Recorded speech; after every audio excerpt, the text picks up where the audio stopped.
स्वागत है आपका मेरे चैनल मूवी एक्सप्लेन स्टूडियो में। मूवी की शुरुआत में हमें 1967 का सीन दिखाते हैं, जहाँ पर एक लक्ष्मी नाम की लेडी घर के अंदर आती है और वो देखते हैं कि घर में सभी लोगों का मर्डर हो रखा है। ये सब देखकर उस लेडी के होश उड़ जाते हैं और उन्हें वहीं पर एक लड़की बैठी हुई दिखती है जो कि मेंटली डिस्टर्ब थी और वह धागे से खेल रही थी। अब लक्ष्मी अटैची में एक डायरी और कुछ सामान रखती है और फिर हमें 5 साल बाद का सीन दिखाते हैं। अब एक जंगल में वैन के अंदर डॉक्टर नायर एक हॉस्पिटल में जा रहे थे वहाँ का इंस्पेक्शन करने, जिसके बाद ड्राइवर नायर को आधे रास्ते में छोड़कर चला जाता है क्योंकि उसके बाद का रास्ता बहुत ज्यादा ही खराब था और वहाँ पर वैन नहीं चल सकती थी। अब डॉक्टर नायर को पैदल ही चलकर जाना पड़ता है और रास्ते में डॉक्टर नायर को एक आदमी मिलता है जिसका नाम अवचरण था और वो हॉस्पिटल में ही काम करता था। अब दोनों बात करते हुए आगे बढ़ते हैं, जहाँ डॉक्टर नायर उसे बताता है कि मैं वहाँ पर गवर्नमेंट की तरफ से हॉस्पिटल का इंस्पेक्शन करने आया हूँ। ये सुनते ही अवचरण एकदम से कहीं गायब हो जाता है, जिसको पहले डॉक्टर नायर ढूंढते हैं और फिर आगे बढ़ जाते हैं। थोड़ी देर में डॉक्टर हॉस्पिटल पहुँच जाते हैं, जहाँ हॉस्पिटल का दरवाजा रेणुका नाम की लड़की खोलती है जो कि उस हॉस्पिटल की केयर टेकर थी। अब डॉक्टर नायर अपने बारे में रेणुका को बताते हैं और तभी वहाँ जीवन नाम का एक पेशेंट आता है जो रेणुका को अपने साथ ले जाता है। उसी समय वहाँ पर एक नन आती है जो डॉक्टर को वहाँ से भाग जाने के लिए कहने लगती है, पर वो लड़की भी उसी हॉस्पिटल की पेशेंट निकलती है। अब डॉक्टर नायर इस हॉस्पिटल के मेन डॉक्टर बेंजामिन से जाकर मिलते हैं जो उस पूरे हॉस्पिटल को चलाते हैं और डॉक्टर बेंजामिन नायर को बताते हैं कि वो इस हॉस्पिटल में सभी पेशेंट को हिप्नोसिस की हेल्प से ठीक करते हैं और उनकी पुरानी यादों को मिटा देते हैं। तभी डॉक्टर नायर कहते हैं कि मुझे हिप्नोसिस पर ज्यादा विश्वास नहीं है, जिसके बाद डॉक्टर बेंजामिन अपनी जेब से एक लॉकेट निकालते हैं और डॉक्टर नायर को हिप्नोटाइज करके बेहोश कर देते हैं। और फिर जब डॉक्टर नायर को होश आता है तो वो फिर से वही कहते हैं कि मुझे अभी भी हिप्नोसिस पर बिलीव नहीं है। आगे डॉक्टर नायर बेंजामिन को पेपर देते हुए कहते हैं कि मुझे अपनी रिपोर्ट के लिए यहाँ के सभी पेशेंट से मिलना होगा, तभी तो मैं यहाँ की पॉजिटिव रिपोर्ट आगे भेज पाऊंगा। और फिर वो वहाँ से चले जाते हैं। डॉक्टर नायर के जाते ही बेंजामिन उन पेपर्स को आग में फेंक देता है और हमें समझ आता है कि वो उस डॉक्टर से चिढ़ चुका है। अब आगे रेणुका वहाँ के एक पेशेंट से डॉक्टर नायर को मिलवाती है जो कि एक प्रोफेसर था और वो अपनी फैमिली को लेटर लिख रहा था। डॉक्टर नायर उससे पूछते हैं कि आपको यहाँ कोई प्रॉब्लम तो नहीं है, तो वो प्रोफेसर नायर को कहता है कि क्या तुम शाइडन फ्राइडर का मतलब जानते हो, क्योंकि डॉक्टर ने उसे वही प्रॉब्लम बताई है जिसकी वजह से वो वहाँ एडमिट है। तब डॉक्टर नायर कहता है कि नहीं, लेकिन जैसे ही मुझे पता चलेगा मैं तुम्हें आकर बता दूंगा। उसके बाद जाते समय प्रोफेसर रेणुका को वो लेटर पोस्ट करने के लिए देते हैं, जिसको रेणुका रूम से बाहर आते ही फाड़ के फेंक देती है। नायर पूछता है कि तुमने ऐसा क्यों करा, तो रेणुका कहती है कि इसकी फैमिली तो कई साल पहले ही एक्सीडेंट में मर चुकी है, लेकिन ये मानने को तैयार ही नहीं है और यही कारण है इसके पागल होने का। उसके बाद रेणुका नायर को दूसरे पेशेंट पे ले जाती है जिसका नाम होता है हुसैन और वह एक पेंटर था। हुसैन उस हॉस्पिटल में काफी टाइम से था। नायर हुसैन की हाल ही में बनाई हुई पेंटिंग को देखता है तो वो देखकर चौंक जाता है क्योंकि वो पेंटिंग तो नायर के जंगल से आने की तस्वीर लग रही थी। तब रेणुका बताती है कि हुसैन यहाँ पर पिछले 4 साल से है और वो अपनी पेंटिंग में लोगों का फ्यूचर ड्रॉ कर लेता है। जिसके बाद नायर हुसैन के बारे में सोचता हुआ आगे बढ़ जाता है। तभी नायर को किसी लड़की की चिल्लाने की आवाज सुनाई देती है। नायर कहता है कि ये किसकी आवाज थी, तो रेणुका कहती है कि मुझे तो कोई आवाज सुनाई नहीं दी, वैसे कोई आवाज आई भी होगी तो वो कोई लड़की की नहीं बल्कि किसी जानवर की होगी क्योंकि यहाँ आसपास जंगल ही है। अब नायर बाकी के पेशेंट से मिलता है और कंफर्म करता है कि वो लोग ठीक है ना। जब नायर को सभी पेशेंट से मिलने के बाद ये तसल्ली हो जाती है कि वो सब यहाँ पर सेफ हैं, तो वो यहाँ से जाने की तैयारी करने लगता है। तभी नायर को कमला नाम की पेशेंट के सर पर जख्म के निशान दिखते हैं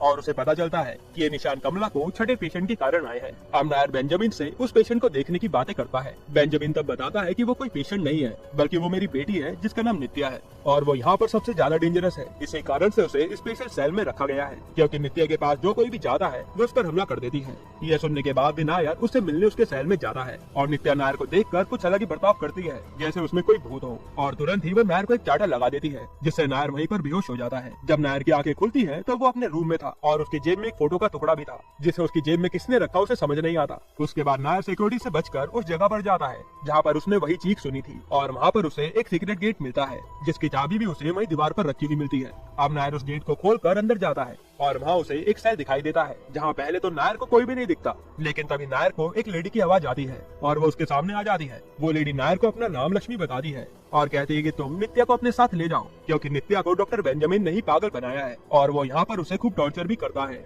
यह सुनते ही नायर बेंजामिन के ऑफिस जाकर नित्या की केस फाइल ढूंढता है और तभी उसे बेंजामिन के टेबल के नीचे वो फाइल मिल जाती है। अब नायर जब उस फाइल को देखता है तो उसे पता चलता है कि नित्या को बेंजामिन ने इलेक्ट्रिक शॉक जैसी कई सारी चीजों से टॉर्चर किया है। जिसके बाद नायर फिर से नित्या की सेल में जाता है जहाँ नित्या नायर पर फिर से अटैक करती है, लेकिन इस बार नायर उसे रोक लेता है और उसे एक धागा खेलने के लिए देता है। उसके बाद नायर नित्या को अपने साथ सेल से बाहर ले आता है। जैसे ये खबर बेंजामिन को होती है वो घबराकर नित्या के पास आता है जहाँ नित्या एकदम नॉर्मल बिहेव कर रही थी और वहाँ नायर आकर कहता है कि नित्या को सिर्फ प्यार की जरूरत है, किसी ट्रीटमेंट की नहीं। अब रेणुका बेंजामिन को कहती है कि वो डॉक्टर यहाँ क्यों आया है क्योंकि अगर उसने नित्या को ठीक कर दिया तो उनके हाथों से सब कुछ चला जाएगा। तब डॉक्टर कहता है कि नित्या इतनी जल्दी ठीक नहीं होने वाली। अब यहाँ पर किस बारे में बात हो रही थी वो हमें एक फ्लैशबैक में जाकर पता चलता है। असल में 5 साल पहले लक्ष्मी नित्या को बेंजामिन के पास लाई थी, क्योंकि नित्या बेंजामिन के बड़े भाई की बेटी है और वो काफी अमीर है। लक्ष्मी बेंजामिन को एक डायरी देती है जिसमें नित्या के बारे में सब कुछ लिखा था, और ये वही डायरी थी जो लक्ष्मी ने शुरुआत में उठाई थी। साथ ही लक्ष्मी नित्या के सारी प्रॉपर्टी के पेपर्स भी उन्हें सौंप देती है कि आप ही अब इसको अपनी बच्ची की तरह संभालो। प्रॉपर्टी के कागज देखने के बाद बेंजामिन को लालच आ जाता है, इसलिए वो नित्या को पागल बनाकर उसकी प्रॉपर्टी हथियाने की सोच लेता है। अब बेंजामिन अपने टेबल के नीचे नित्या की फाइल देखता है, लेकिन वो तो वहाँ होती ही नहीं। और फिर बेंजामिन समझ जाता है कि ये काम तो नायर का ही हो सकता है, और वो अपने लोगों से उस फाइल को ढूंढने के लिए कहता है।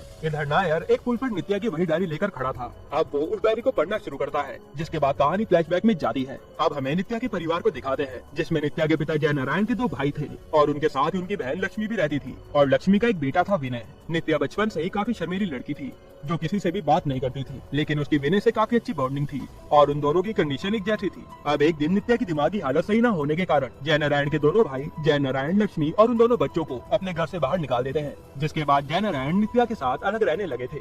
एक दिन जय नारायण देखते हैं कि भले उनकी बेटी दिमागी रूप से एकदम सही नहीं है, लेकिन उनकी बेटी बहुत ही शार्प माइंडेड है, इसलिए वो अपनी बेटी को कलारी पत्तू सिखाने लगते हैं, जो वहाँ का मार्शल आर्ट है। अब एक बार फंक्शन में जय नारायण अपनी कलारी पत्तू का प्रदर्शन वहाँ दिखा रहे थे, तभी जय नारायण का भाई नित्या को सबके सामने कलारी पत्तू दिखाने के लिए कहता है, क्योंकि जय नारायण ने गाँव वालों के कहने के बाद भी अपनी बेटी को मेंटल हॉस्पिटल नहीं भेजा था, इसलिए वो चाहता था कि आज उसकी सच्चाई सबके सामने आ जाए। अब नित्या आती है और सबके सामने वो मूव करके दिखाती है, और गाँव वाले ये सब देखकर खुश हो जाते हैं। ये देखते जय नारायण का भाई नित्या को फाइट के लिए चैलेंज कर देता है, और नित्या भी वहाँ पर उस फाइट को जीत जाती है, जिससे जय नारायण बड़ी शान से वहाँ से चले जाते हैं। अब एकदम से नायर उस पुल से नीचे गिर जाता है और उसे ऐसा लगता है कि जैसे उसे किसी ने धक्का दिया हो। अब नायर को वहाँ के सिक्योरिटी गार्ड आकर बचा लेते हैं, लेकिन वो डायरी पानी में ही खो जाती है। अब आगे की कहानी जानने के लिए नायर के पास डायरी नहीं थी, इसलिए अब वो सीधा हॉस्पिटल जाता है और वहाँ वो नित्या से पूछता है कि आगे फंक्शन के बाद क्या हुआ, लेकिन नित्या उसे कुछ भी नहीं बताती, क्योंकि उसे कुछ याद ही नहीं था। जिसके बाद वहाँ रेणुका आती है और वो नर्स से नित्या को ले जाने के लिए कहती है, और फिर वो नायर को सेड्यूस करने लगती है ताकि उसे ये पता चल जाए कि नित्या की केस फाइल कहाँ है। लेकिन नायर तभी रेणुका को रूम से निकल जाने के लिए कहता है, और फिर गुस्से में रेणुका कहती है कि यहाँ पहले भी कई लोग आए हैं, लेकिन यहाँ से निकल पाना इतना आसान नहीं है। अब नायर अपनी अटैची में नित्या की फाइल छुपाने लगता है, लेकिन तभी वहाँ लाइट चली जाती है और कोई आवाज आने लगती है। आवाज के पीछे नायर बाहर आता है और उसके पीछे जंगली कुत्ते पड़ जाते हैं, जो कि सिक्योरिटी गार्ड ने ही छोड़े थे डॉक्टर बेंजामिन के कहने पर। नायर भागते भागते नेट पर चढ़ने लगता है, लेकिन पीछे से वो सिक्योरिटी गार्ड गोली चला देता है और नायर वहाँ से गिरकर बेहोश हो जाता है, और वो कुत्ते भी नायर को मरा हुआ समझकर चले जाते हैं। अब हम एकदम से हुसैन को दिखाते हैं, जिसने से वही सीन की पेंटिंग बनाई थी जो अभी नायर के साथ हुआ था। अब सुबह के समय नायर अफसरन के साथ बैठा था, जो उसे समझाता है कि सिर्फ एक केस के लिए अपनी जान दांव पर क्यों लगा रहे हो। नायर को समझ आ जाता है कि ये लोग मुझे मारना चाहते हैं, इसलिए वो यहाँ से नित्या को लेकर जाना चाहता है। अब नायर फिर से नित्या के पास जाता है और बात करता है, लेकिन वहाँ पर जीवन आता है जो कहता है कि तुम नित्या से दूरी रहो, क्योंकि जीवन नित्या को पसंद करता है, इसलिए वो नहीं चाहता कि कोई भी उसके पास भटके। अब रात के समय बेंजामिन और नायर जब साथ में थे, तब बेंजामिन बताता है कि वो यहाँ से पहले एक आर्मी ऑफिसर था और 1963 चाइना वॉर के दौरान तो वो बस मरने ही वाला था, तभी एक सोल्जर ने आकर उसे बचा लिया और आज वो सोल्जर उसी का सिक्योरिटी गार्ड है। बेंजामिन कहता है कि वो मेरे कहने पर कुछ भी कर सकता है, फिर चाहे मर्डर ही क्यों ना हो, क्योंकि बेंजामिन ने उसकी मेमोरी भी हिप्नोसिस से मिटा दी थी। अब नायर को अपने बेड के पास एक और फोटो का टुकड़ा मिलता है और उसे लगता है कि ये सब क्लू हुसैन दे रहा है, इसलिए वो हुसैन पे जाकर गुस्सा करने लगता है, पर हुसैन कोई भी जवाब नहीं देता। तभी नायर की नजर एक पेंटिंग पर पड़ती है जिसमें नायर और नित्या एक साथ खड़े थे। तभी सीन चेंज होता है और हमें नित्या और नायर साथ में दिखते हैं, यानी हुसैन की पेंटिंग सच में फ्यूचर दिखाती है। अब यहाँ एकदम से रेणुका आती है और वो नित्या को ले जाने लगती है, लेकिन नायर उसे रोकता है। जब रेणुका नहीं मानती तो नायर उसे चाटा लगा देता है। रेणुका तुरंत बेंजामिन के पास जाती है और नायर को वहाँ से निकालने के लिए कहती है। बेंजामिन भी कहता है जरूर, और वो बहुत ही क्रीपी स्माइल करता है, यानी वो नायर के साथ कुछ तो करने वाला है। अब धीरे धीरे नायर नित्या से उसके पिता के बारे में पूछता है और नित्या की भी मेमोरी वापस आने लगती है। तब हम नित्या का पास्ट देखते हैं जिसमें उसे विनय से प्यार था। अब एक दिन जब नित्या अपने पिता के पास अपनी फलक का बाल लेकर जाती है, क्योंकि उसके पिता ने कहा था कि जब भी कोई फलक का बाल टूटे तो मेरे पास ले आना, इससे तुम्हारी विशेष पूरी होंगी। जैसे नित्या अपने पिता के पास आती है तो वो देखती है कि उसके पिता की तो अपने भाइयों के साथ प्रॉपर्टी को लेकर बहस हो रही है। तभी नित्या के पिता उसे रूम में जाने के लिए कहते हैं,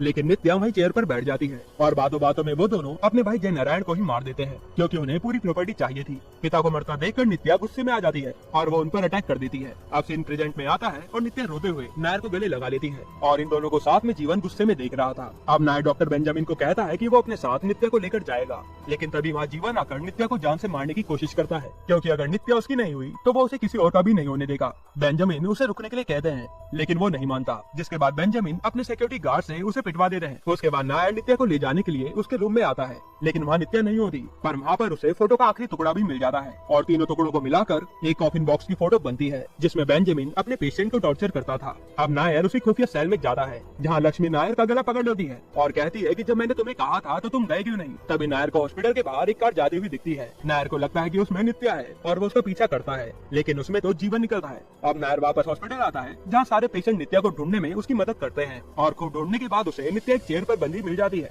नायर नित्या को खोलने की कोशिश करता है, लेकिन तभी बेंजामिन उस पर हमला कर देता है। अब जब नायर की आंखें खुलती है तो वो एक इलेक्ट्रिक टेबल से बना हुआ था और बेंजामिन उसे इलेक्ट्रिक शॉक देने वाला था, पर तभी नित्या वहाँ आकर अपनी कलरी पट्टू से नायर को बचा लेती है, जिसके बाद दोनों मिलकर बेंजामिन से लड़ते हैं और फिर नायर बेंजामिन को बेहोश कर देता है और नित्या को लेकर वहाँ से चला जाता है। अब हमें कुछ दिनों बाद का सीन दिखाते हैं जहाँ पर उस हॉस्पिटल में एक और आदमी आता है जो बेंजामिन से कहता है कि मेरा नाम डॉक्टर नायर है और मैं यहाँ पर इंस्पेक्शन के लिए आया हूँ। ये सुनकर वो लोग चौंक जाते हैं कि आखिर वो कौन था जो नित्या को ले गया। तभी डॉक्टर नायर को उस नकली डॉक्टर नायर की फोटो हुसैन के पास दिखती है और वो कहते हैं कि ये तो मेरा ही पेशेंट है जिसका नाम विनय है और इसको हेलुसिनेशन की बीमारी है, यानी वो हर चीज को इमेजिन ही करता रहता है। तब हमें पता चलता है कि नायर का पानी में गिरना उसका हेलुसिनेशन ही था, क्योंकि उसे किसी ने धक्का नहीं दिया था। लक्ष्मी से बात करना भी उसकी इमेजिनेशन ही थी और जो फोटो के टुकड़े उसे मिल रहे थे वो खुद ही वहाँ पर रखता था और खुद ही उठाता था और इसी का इलाज डॉक्टर नायर कर रहे थे। आगे डॉक्टर नायर बताते हैं कि विनय की माँ लक्ष्मी तो पहले ही मर चुकी थी और कुछ दिन पहले ही विनय उनके हॉस्पिटल से भी भाग गया था। डॉक्टर कहते हैं कि विनय नॉर्मल नहीं था, लेकिन ट्रीटमेंट के समय वो ऐसा बिहेव करता था कि वो एकदम नॉर्मल इंसान हो। अब हमें दिखाते हैं कि जब जय नारायण वर्मा को उसके भाइयों ने मार दिया तब नित्या उन पर अटैक करती है, लेकिन वो दोनों नित्या को मारकर गिरा देते हैं। उसी समय वहाँ पर विनय आता है और नित्या को ऐसी हालत में देखकर उन दोनों भाइयों को ही मार देता है। साथ ही वह एक भाई की बीवी को भी मार देता है, यानी जो हमें स्टार्टिंग में मर्डर वाला सीन दिखाया गया था वो सारे ही मर्डर विनय ने किए थे। अब हमें विनय और नित्या को साथ में दिखाते हैं जो साथ में बहुत ही खुश नजर आ रहे थे और ये मूवी यहीं पर एंड होती है। दोस्तों, आपको ये मूवी कैसी लगी हमें कमेंट में जरूर बताइएगा।